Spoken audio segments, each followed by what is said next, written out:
can't believe it that we are this deep into the docu-series so far, and I haven't even addressed my love for dad jokes. Like, look, I can't explain it. I guess that's just part of my cringy lore, I guess. I just like telling bad dad jokes, and I can appreciate a good pun every now and then. He's a joy to be around, loves to laugh, loves to tell jokes, even if they're not good. He loves to tell jokes, but most of them are good. They get me. I can't figure them out. I love you, James, but your puns, oh my god, oh my god. Okay, tell me what you think about these. Alright. Okay. So, what do you get if you cross cheddar with acne? You get Cheez-Its. Okay. The other day, somebody threw a whole can of Pepsi at me. It didn't hurt though. It was merely a soft drink. There was once a fish who didn't want to believe he was swimming in Egypt. I guess you could say he was in denial. Okay, why do you only measure snakes in inches? Because they don't have feet. Alright, so, what y'all think of that? But 2021 though, I started getting a little bit too ambitious again. I mean, yeah, at that time I knew a lot of wrestlers. Yeah, at that time I knew a lot of YouTubers. Yeah, at that time I knew a lot of folks in church, but I tried to put my faith in a GoFundMe. With me knowing the amount of wrestlers that I knew, and seeing how many supporters I thought I had in church, I thought I could get away with making a GoFundMe so I could save my teeth and reconstruct my smile. Up to that point, I couldn't afford over $5,000 for an operation to get my teeth fixed. I had no health or dental insurance because I just didn't have a job yet. Even when I did get a job, bills became a priority. I was not getting paid enough to pay for both bills and insurance. If I wanted to smile again, I knew I needed to come up with $5,000 almost. And I end up making the GoFundMe, and it fails. In my mind, I start telling myself I'm not important enough. I can just hear all the trolls laughing in my ear, and I start mentally panicking, thinking that I'm just not worth it. Earlier I said that during my high school days I wanted to unalive myself. And that phase where I stopped loving myself, that's the reason why my teeth started to decay over time. And to this day, my teeth are still getting worse. I just can't afford to smile ever again. I still got regular bills to take care of, and that's another reason why I can't afford to drive yet. In this economy, I feel like I'm just required to be rich in order to drive. I can't afford car insurance or a car in general, not to mention possible car payments and any future repairs I might need to do. That's going to cost a fortune as well. And besides the idea of a car, my house needs work too. Hurricane Helene came in and it damaged one of my sheds. And if that's not bad enough, I think that maybe one of these years my back porch is going to be falling in. I still need a back door too. It's been extremely difficult living from each bill to the next, knowing I can't fix the house the way I need it to be, as well as my future dream to be able to afford to drive legally one day. And my teeth getting fixed is just a dream that seems unattainable. So when the GoFundMe failed, I started evaluating why I feel like this. And then I found out one issue that I was experiencing, and that was an inferiority complex. That's a term that wasn't even described to me in therapy. I thought I was inferior to everyone's story. I felt inferior to my brother and inferior on YouTube. That's why nobody is donating. That's why nobody is buying my merch. That's why I don't have a girlfriend. That's why I'm on a losing streak. That's why nobody is ever publicly reacting to my roast movies. That's why nobody seems to care about me anymore. But in my mind, I start hypothesizing the idea that maybe, just maybe, because I don't have enough subs, that's the reason why my teeth are still decaying. I start comparing myself to all these other YouTubers. Like, I started thinking, if I was Dante, if I was somebody like Tyrone Magnus or Logan Paul, if I was literally any other big YouTuber asking for the same goal, chances are I would have been able to make it. But because I didn't even have 500 subscribers at that time, because I'm still a small YouTuber, if I try making a GoFundMe for any reason, oh, I'm an e-beggar. I just wasn't working hard enough. I should have sacrificed everything, including my mental health, mind you, to just go work a plant job, and I can't mentally handle a plant job the way my brother did. Hopefully he doesn't get mad at me for saying this, but I see the way a plant job treated my brother, and I don't think I could handle that. I can't mentally and emotionally convince myself to give up my happiness for the sake of a paycheck. Some people would think that, yeah, that's life, but I mentally couldn't handle it. I just couldn't, and I'm not the only one. Yes, in my past, I did have jobs. I did work, and heck, right now, I still do have a job. Technically, 2 of them. 3 if you count wrestling. But no, because of so many other priorities, it is not a priority or a possibility for me to get my teeth fixed unless somebody more popular takes time to actually donate to me, to actually put me on a pedestal and give me the attention that I was looking for, to give me the clout that I was looking for. But no, because I just don't have the money. Oh, I should have got a better job with better insurance. I should have got a better job with more hours. In the long run, because I didn't want to conform to the YouTube's algorithm, because I didn't want to put a leash on my imagination, the domino effect is that because I didn't do any of that, I didn't get enough subscribers, I didn't get enough attention, and because I didn't get enough attention, that means I didn't get enough subs, and because I didn't get enough subs, that means that I don't get monetized, and because I don't get monetized, that means I don't get enough money to get these teeth fixed, or to make any kind of GoFundMe for that matter to actually work. Man, I tried other fundraisers before, but none of them are possible to work. If you don't have enough subscribers, chances are any idea you have for a fundraiser is going to fail. I remember having a busted water pipe under my house. Nobody wanted to donate to fix that. I tried asking for help to become a wrestler for a GoFundMe. Nobody helped me with that one. When Haleen came through and knocked out the power from my house back last fall, nobody donated to help us get that house fixed up. At least not from the online fundraiser anyway. Yes, there were some people at church that helped out, but still, the online fundraiser itself, it went nowhere.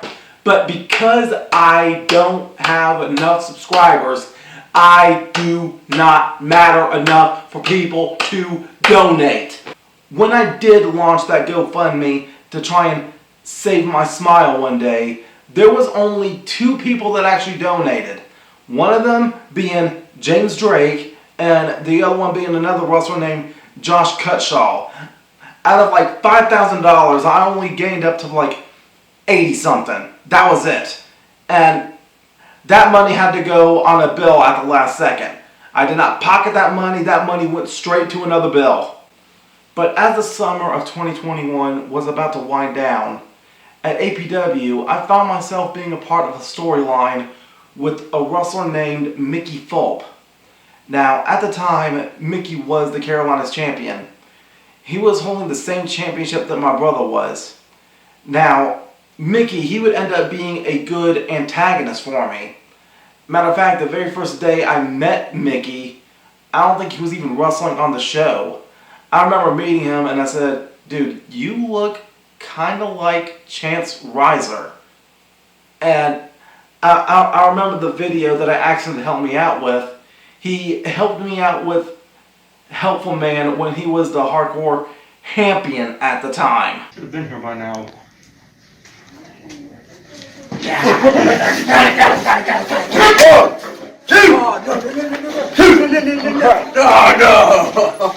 Oh, come on. Oh, God. I was so close. So close. Before I knew it, I found myself getting booked for a title versus career match. At that point, I was already 0-59 for my entire pro wrestling record. Hello, my name is Bryce Mickey Fulp, otherwise known as Mickey Fulp. I've been a professional wrestler for 10 years, and I've known James Self-Standard since October of 2020, I believe. First time I wrestled in Chester, South Carolina. I met him, and we might have had one of the most interesting feuds in Chester, South Carolina history. It pretty much started the minute I started wrestling in Chester, and we had one match, and I remember at the time James was doing this story where he was on this losing streak. I mean, you know, it was like 50 something losses or something along that line, and I remember at the time going up to the booker for Chester and telling him I want to be James's first win. And, you know, he kind of was like, whatever about it. You know, I didn't think anything would ever come of it. Then I start this storyline where I'm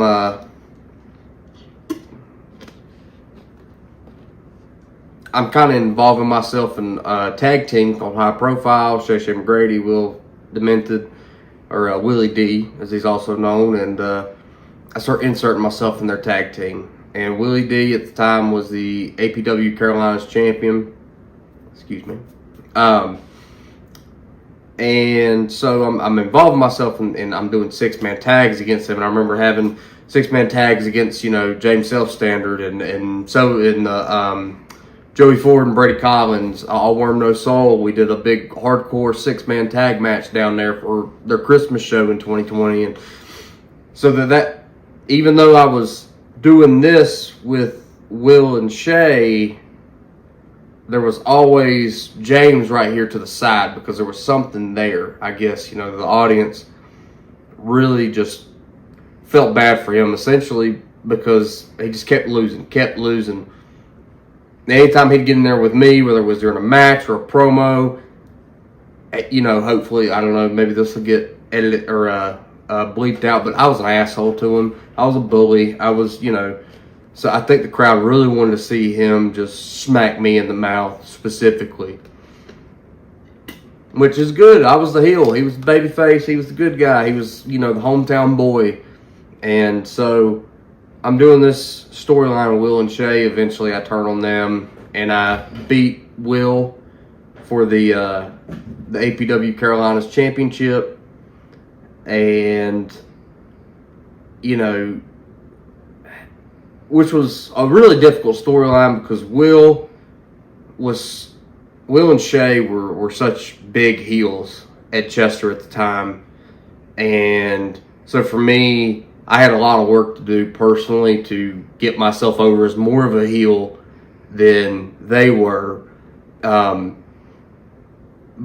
there was always, again, James was always there kind of on the side no matter what. So I start feuding with Shay Shay after I beat Will. And it was a big deal when I beat Will to that crowd because Will had been the Carolinas champion for, I want to say, a year and a half, 2 years maybe. I think he was the longest running champion at the time. And so I kind of go in this feud with Shay Shay right after Will, and it's Will's last match, which was honor to be Will's last match ever. I don't think he's had a match since, and that was in 2021.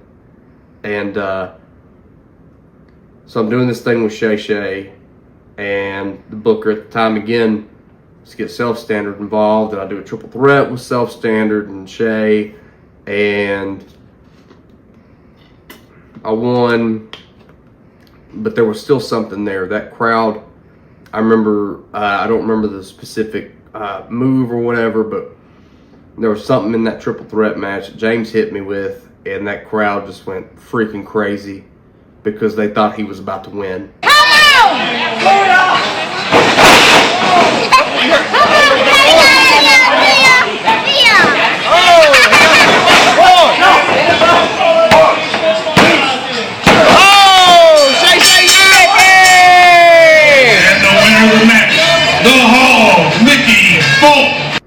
And I kind of knew then, I was like, we have to do something with that.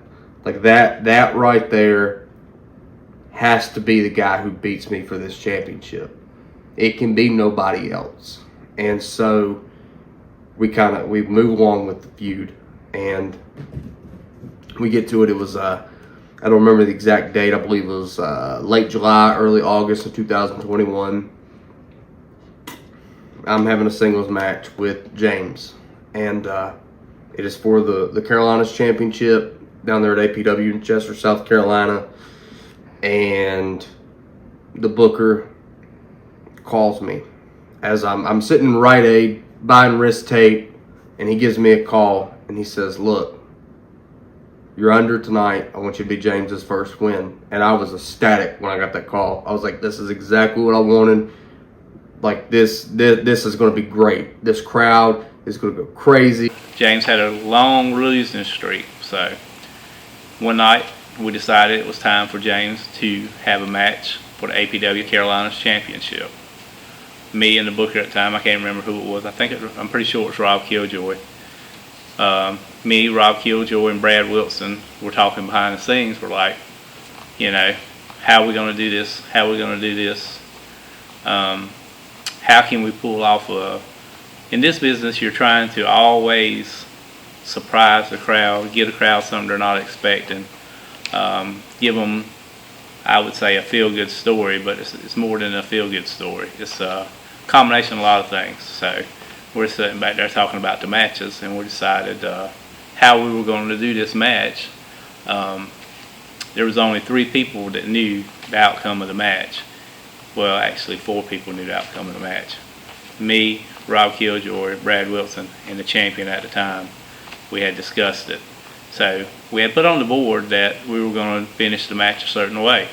Had decided how we were going to do the match. And we had put on the board that we were going to put the champion over. That means James was going to lose another match. So on the board, we had put right before everybody went out that it was going to be another loss for James, that the champion was going to beat James, and it was going to go on, the losing streak was going to continue and all that good stuff. So we went with it, me, Brad, Rob, referee, champion, all got together. James had already come to the ring, I think. We got to the ring, the champion got to the ring. We had instructed the referee on how the match was going to go. So basically, nobody knew but the referee and the 3 booker, the producer, the booker, and me, the owner. So the match went on and on. James hit his finisher. James was thinking that the guy was going to kick out of his finisher, but little did James know we had changed the finish. So when he hit his finisher, expecting the guy to kick out, the guy didn't kick out. James became the APW Carolinas champion. So it was kind of a special moment for the crowd. The crowd that was all excited. James was all excited. We were all excited. It was worked perfectly. Like I said, the execution was great. only a few people knew about it. When you try to do something like that, the less people that know about it, the better off it is. That way you don't have a chance of exposing it before it happens, and you get a real fine emotion. You get the emotion part of it that you really want, the surprise of the streak in and the size he's becoming a champion. And so he gives me this spot. He said, but he tells me, he says, don't tell James he's winning. I don't want him to know. I want it to be a complete surprise.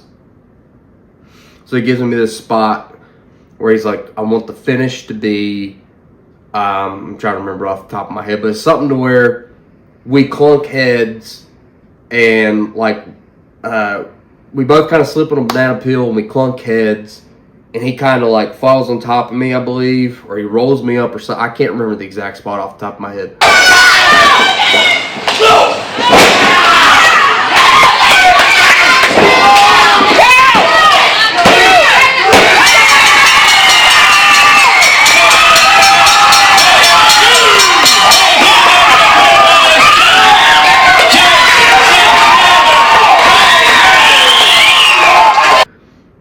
But he falls on top of me and he's pinning me 1, 2, 3.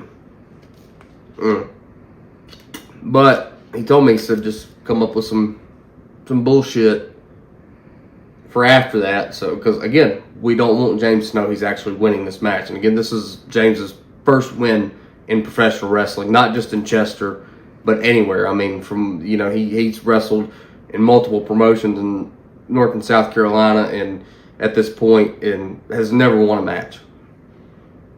So we get there, and I'm telling James, if you've ever seen me wrestle, you know, I don't do anything elaborate. I'm not fancy. I don't flip. But I told James I've been working on a shooting star press, and I wanted that to be the finish. So we called this super high spot flippy bullshit after the headbutt spot where he actually does pin me. So just to kind of give off, again, I'm calling it to him. I'm going over it with him, and, you know, I want him to know, or, you know, to think that he's not winning tonight. So we get to that spot in the match, and I mean, this match, I hate to say it, I was a bit of an asshole in this match. I chopped James a lot, and I mean this, and James Self-Standard has one of the most choppable chests in professional wrestling, anybody I've ever wrestled. I mean, he just, I don't know what it is. I don't know if he's just really dense there or what it is. There's something about when my hand hits his chest that just makes a freaking noise like a shotgun going off.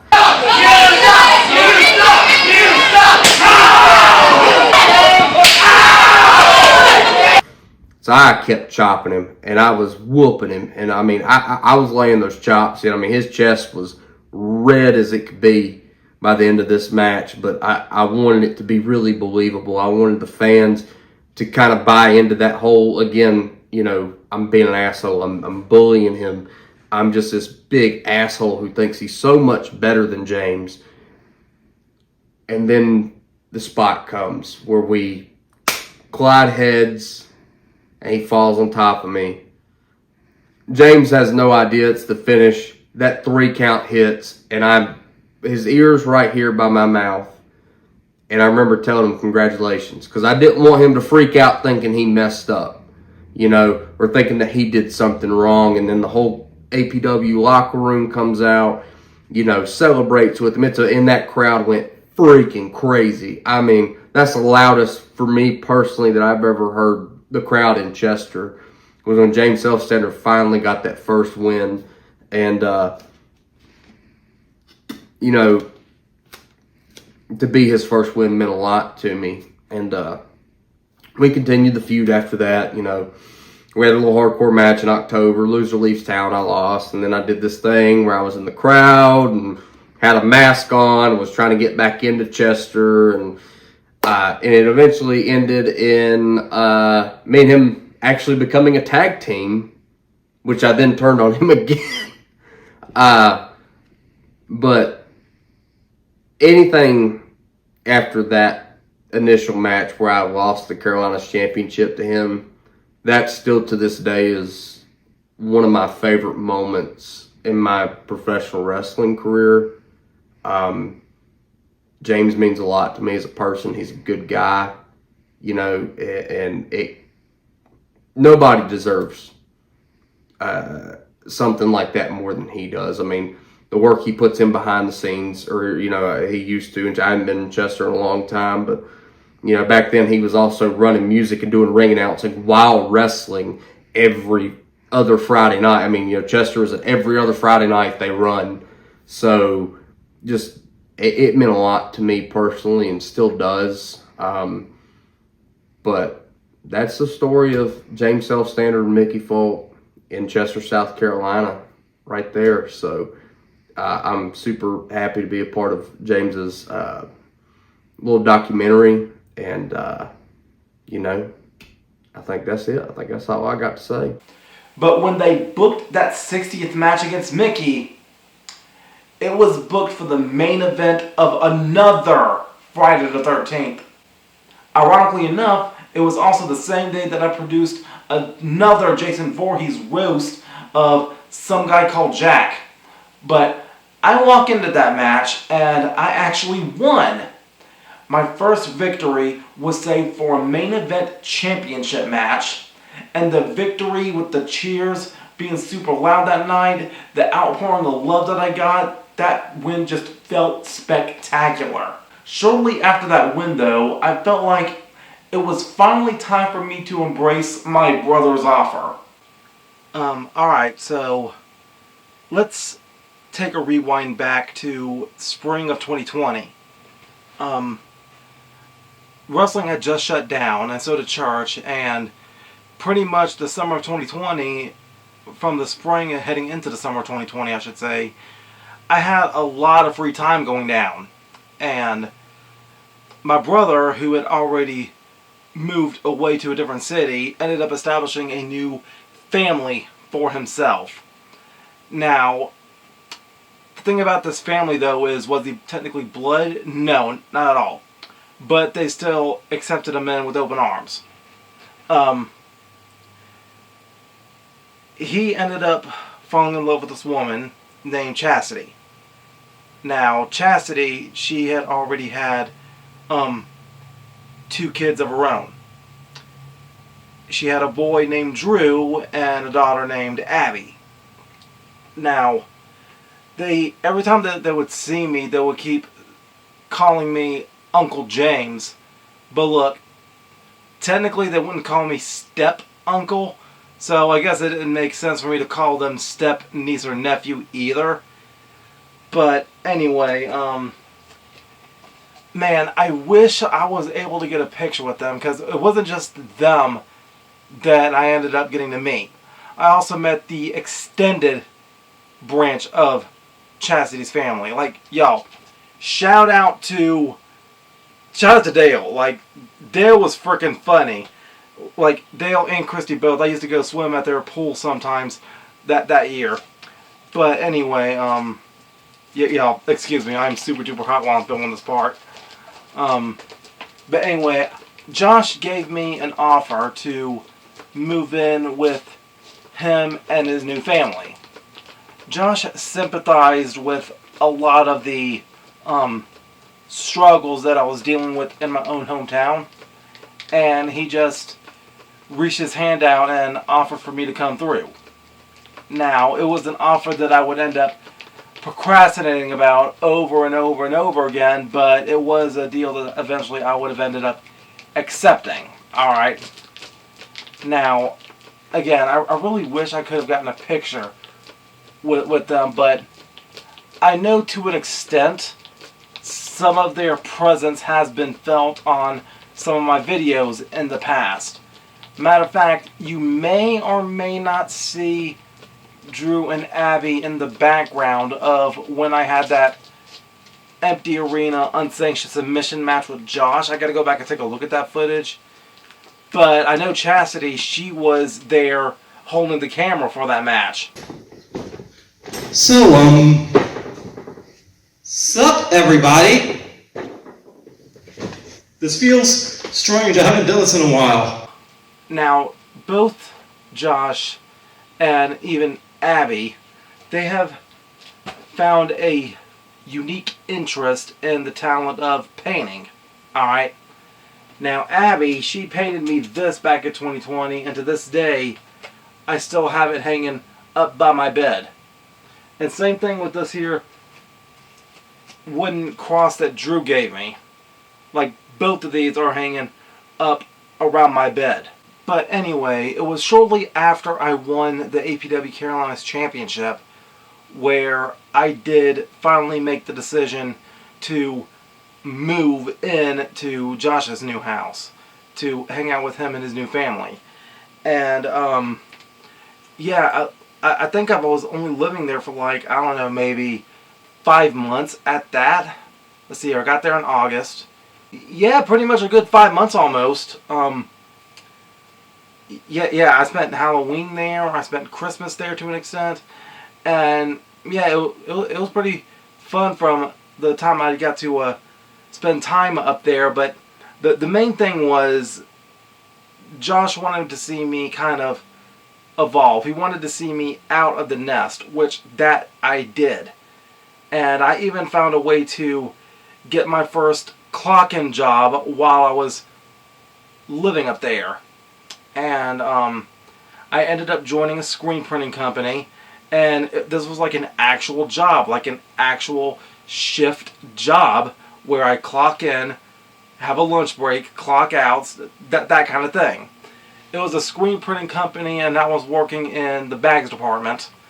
And what they would end up doing is they would print a logo onto a certain product, in this case, me in the bags department, and I would have to count all the bags that came down. Now, after I would count a certain amount, I would put the product into a box, seal it up with tape, and then get it ready to go get shipped off. I had some initial fears walking into that job, like, because it was my first clock-in job. I didn't know what to expect. Now, yes, I did have other jobs in the past, but we're not going to talk about those just yet. I did have other jobs in the past, but technically those were paid under the table jobs. They wasn't necessarily, you know, legit shift jobs like this one was. But the more time I spent there, I started getting a little bit more comfortable with my other fellow employees. Heck, shout out to HD, man. Shout out to Howard, aka HD. He learned about my wrestling real quick, and every time he would see me, he would always be like, "Self-standard, my boy." And a lot of the other employees there, like, they got used to my jokes and whatever, and I had fun around both Halloween and Christmas working at that job. Like, I was able to show up for Halloween dressed up as Wolfpack Sting, and I even was able to show up dressed up as the Grinch, and nobody batted an eye. The only thing that would make me leave my current job today, here in June 2025, would be if an actual screen printing company opened itself up here within the next year, I think. I was kind of raised under a thumb for the first 27 years of my life, and Josh knew that. When I moved in with Josh, I needed to see how the grass was greener on the other side. I wanted to use my time at his house to find a way to improve myself mentally, spiritually, physically, and financially. Mentally, I learned so much living there, and I felt like I got wiser from staying with him. Physically, I did change, but only because my brother was such a good cook. He knew how to feed me, and I felt like I gained some weight back living with him. Financially, I finally did get a bank account of my own and my own debit card. I found a way to get my first clock-in job.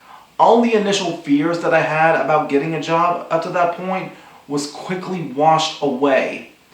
I feared that my mental health wouldn't have been able to handle a job, and that's something that even my aunt and my mom told me at one point.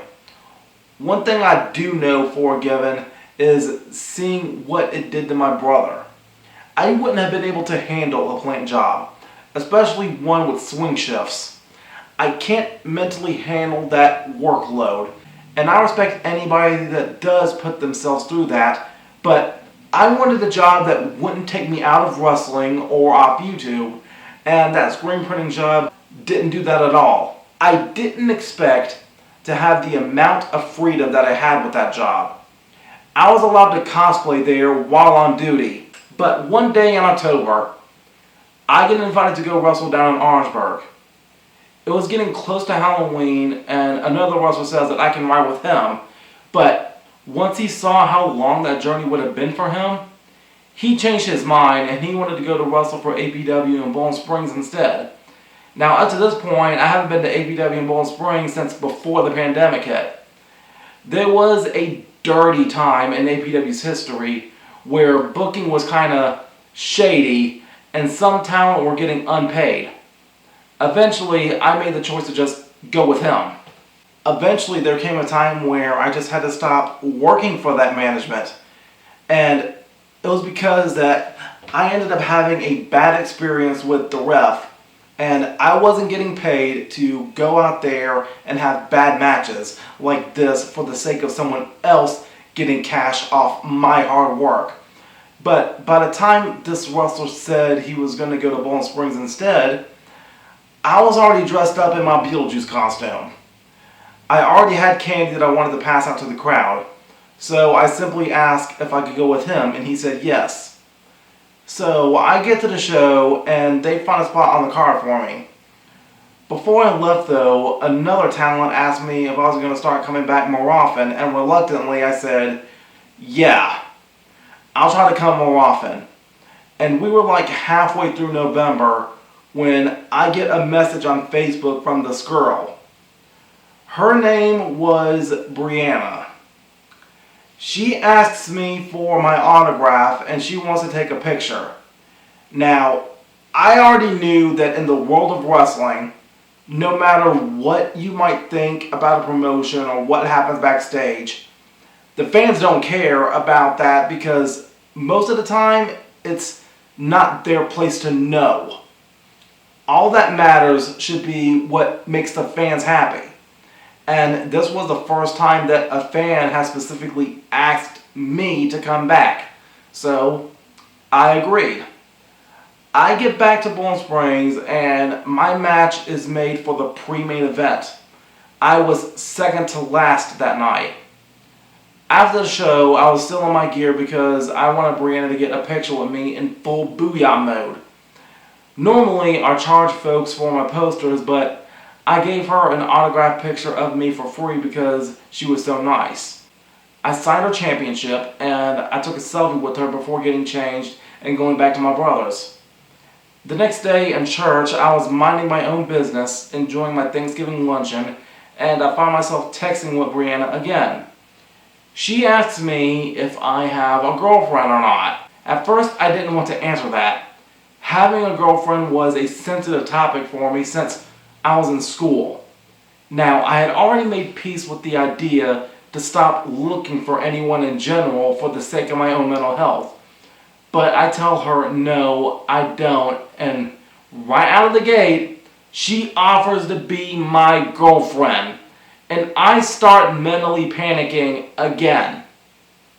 I don't know if this was real or not, but I didn't answer right away. I needed to get more info on this girl. I check her Facebook for any information, and I even see some of her photos with other wrestlers, and I try messaging them to see what they know. But when I messaged a guy named Michael King, he confirms what needed to be said. He tells me about Bree's situation to an extent, and he said that she is autistic. And that statement ripped my heart in two. You see, through my inferiority complex, I asked myself if someone like me, or someone autistic in general, could even find genuine love without it being considered pity. This turned into a chance to see if it was true. Not just true for me, but for her as well. That night, she asked to talk to me on the phone. So we share a phone call, and talking to her on the phone became easier than texting. We stayed on the phone for a good hour, but I had to tell her right away, I can't stop you from calling yourself my girlfriend, but it's going to take some time for me to accept this whole boyfriend role. Bree even stepped up to volunteer to be my podcast co-host too, and I could tell that her heart was in the right place and she was willing to help me however she could. Maybe she was really starting to get emotionally invested into me, and I was still trying to process if this relationship was even real or not. There was even a point that I was thinking, what if Brianna is a troll? What if this is all a setup? But that thought was quickly thrown away. 2 weeks went by from that phone call, and I tell her that I think we need to part ways romantically. I thought she was moving too fast, and she agreed on one condition. She wanted a kiss. Part of me was thinking, please say no, but I couldn't resist. I agreed to her condition, but Brianna and her cousin, they came to pick me up and take me to this wrestling show that night, and Bree even tried bribing me with a bear. I mean, yeah, of course I accepted it, but that night I was thrown into a battle royal for an internet championship. Mid-match, I was kicked through the ropes, so technically I'm out of the ring, but I wasn't eliminated yet. As I'm down there selling, another guy walks up from behind and he gives me a Pepsi. I politely accept it, but I keep it there on the ring announcer's desk. I was super confused until I ran back in for the spot, and I did end up winning the match. And I became a double champion. Mind you, I'm a double champion now because I'm still in the middle of my APW Carolina title reign from Chester, and now here I just won the Internet Championship from APW in Spartanburg. So after my match that night, we sat in the back of the arena, and sure enough, I got my first kiss with her. So there I was. I finally had my girlfriend. I finally had my job, 2 championships, and at one point I said this was the life I prayed for. Okay. This is my boyfriend's, well, camera. So, I think December 11th, we're going to do a vlog on me and my boyfriend are dating now,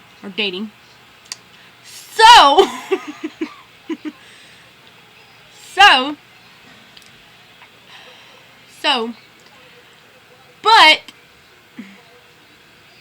I will let him know this is for him, when he calls me tomorrow. So, I love my boyfriend. This is for him. He will know I'm using his camera for a second. So, I'm talking to Luce. So, this is a vlog for YouTube only. He's gonna upload this video for a reason.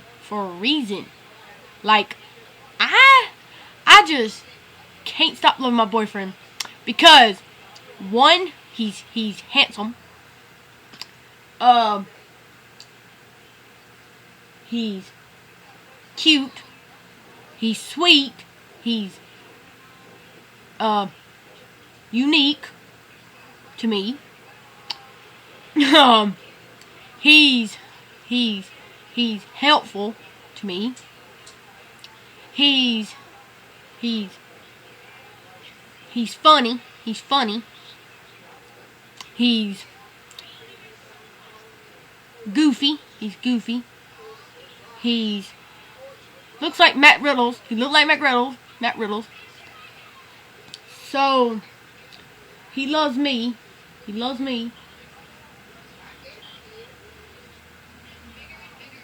So, this video is for him. Peace out. I talk to you later. Bye.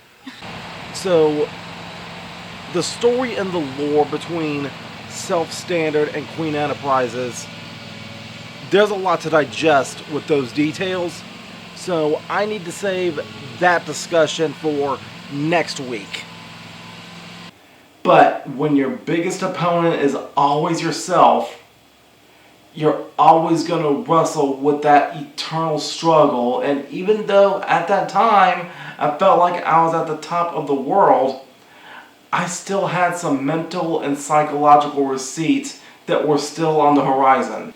If this were a movie, that should have been my happily ever after ending. But by the end of 2021, I start questioning myself and wondering if it's time for me to go home or not. Personally, I didn't want to leave all that momentum I had going from my brother's house. But I prayed and asked God if this is really your will for me to go home now.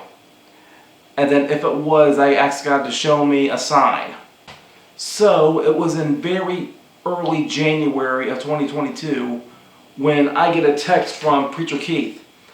He asks me if I'm still willing to be Barabbas for the Easter play again. And that was the text I needed to see.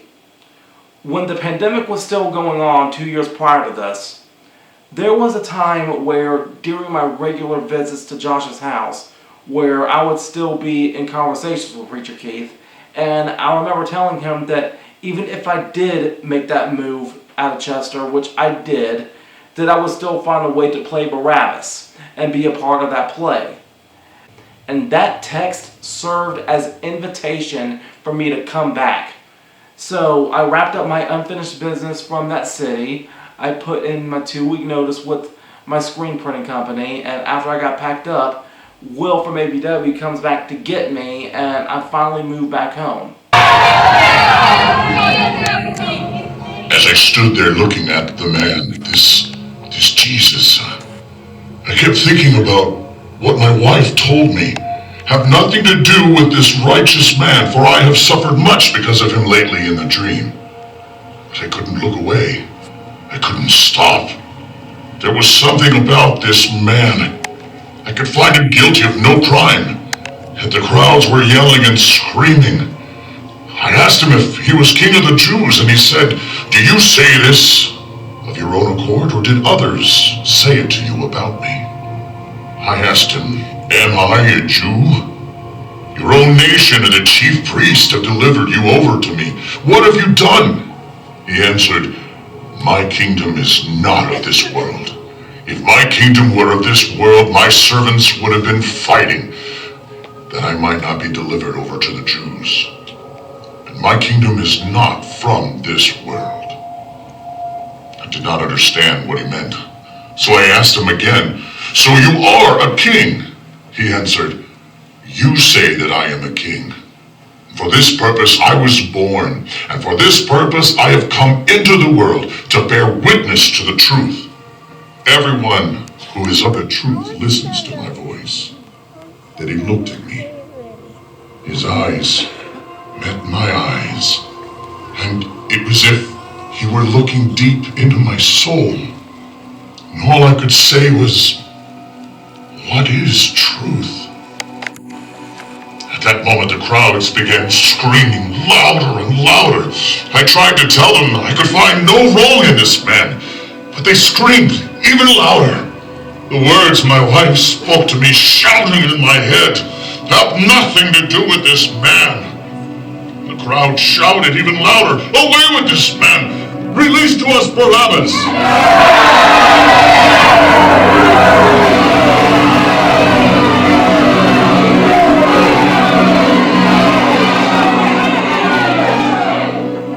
Tried to address them again to release this man, this Jesus, and they shouted even louder, "Crucify him! Crucify him!"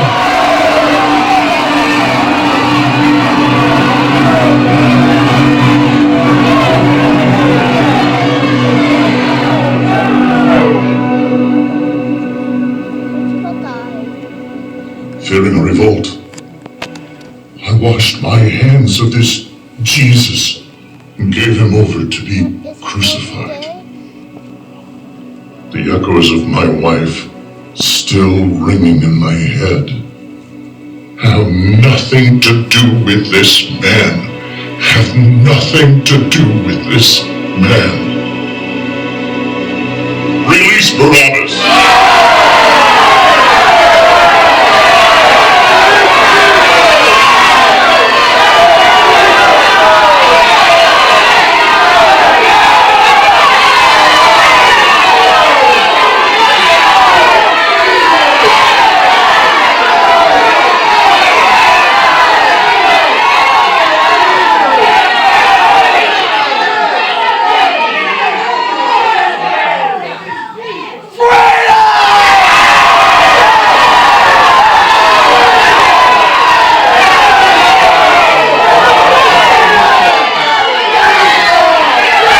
That first month back, I start reorganizing my house to make room for my vision of how I wanted my room to look, and it felt good to finally be back in my own habitat.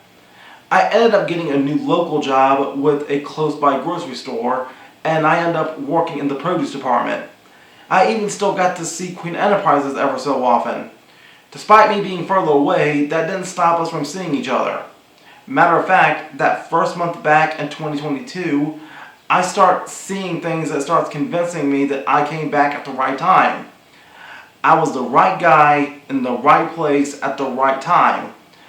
Not only was play practice resuming, I was asked to help carry a casket for a funeral.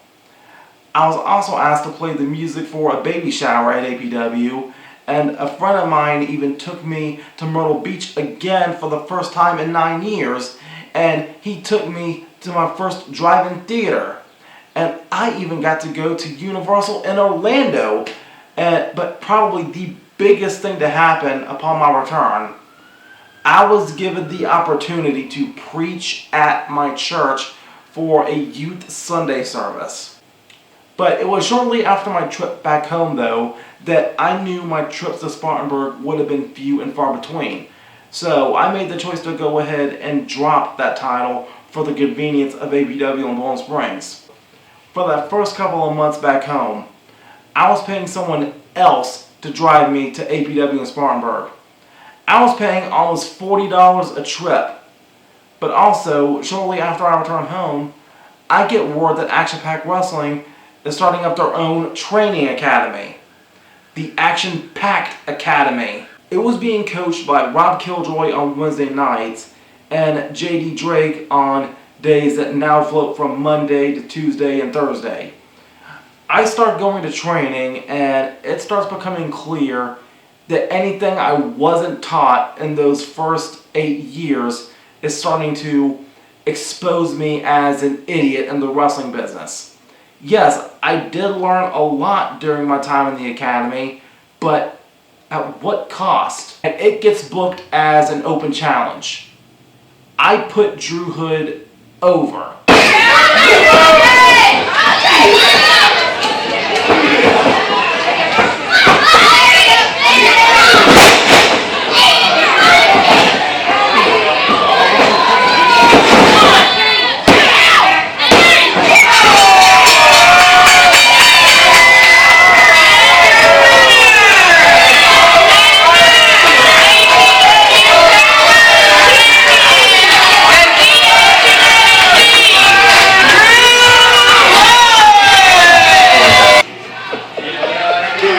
Sweet Caroline, bum bum bum, your new APW Action-Packed Wrestling Carolina's champion, James Self-Standard. I'm so sorry I had to come in here and take your championship. But look, at it over my boulder shoulder. Self-Standard, you tried. You tried. But you know what they say? Losers try. Winners succeed. Bing! Yeah? Nah, man. Drew becomes a new Carolina champion. Nothing against Drew.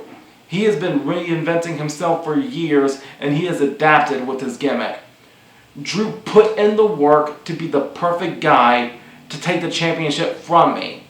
And I'm proud of the work that he invested into that championship reign. But as he was ascending, I thought I was on the verge of falling. For now, I never got booked for a rematch for that championship.